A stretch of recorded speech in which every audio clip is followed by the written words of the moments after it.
Hi everybody, welcome to CH Insurance Risk Management Thursday, brought to you by CH Insurance Risk Management Department. This week we're going to be discussing flood safety, and joining us today is our one and only John Sereno Sr., who also happens to be my father. So John, what can you tell us about some flood? I know with the springtime coming, there's a lot of snow melting, there's pipes unfreezing, thawing out. What are some things clients and prospects can do to prepare themselves for a flood? Well, the biggest thing that they should be doing is making sure that the sewer drains are not clogged by debris that are from the roads or parking lot.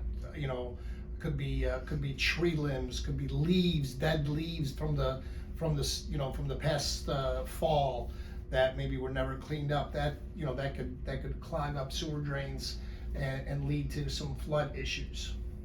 All right, those are some good points. So what are some types of coverages clients should have on their policies?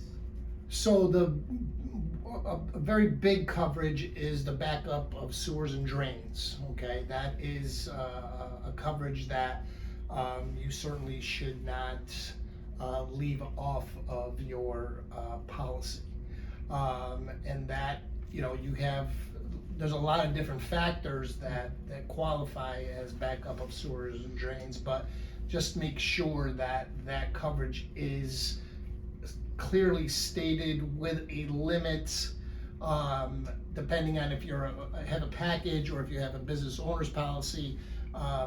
You should make sure that you have a stated limit of coverage for that. In addition to the backup of sewers and drains, if you are in a flood zone, you should also purchase a flood policy. Typically, a bank is, if you have a mortgage, is going to demand that you provide them with coverage of a flood policy. And that, again, only if you're in a flood zone. But even if you're not, you have the ability to purchase a flood policy. Just understand, I'll be honest with you, it's not, it can be very costly. But certainly anyone has the ability to purchase a flood policy in or out of a flood zone. All right, is business interruption a good coverage to have?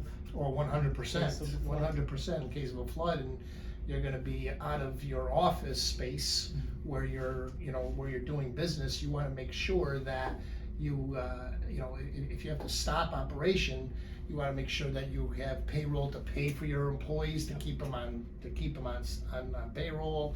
If you have to move to a temporary location, and then certainly if you want some monies to make sure that you pay for your profits. Well, thank you everybody. Thanks for joining. Our contact information is below if you have any questions. And just remember, CH Insurance is in your corner every day, every way.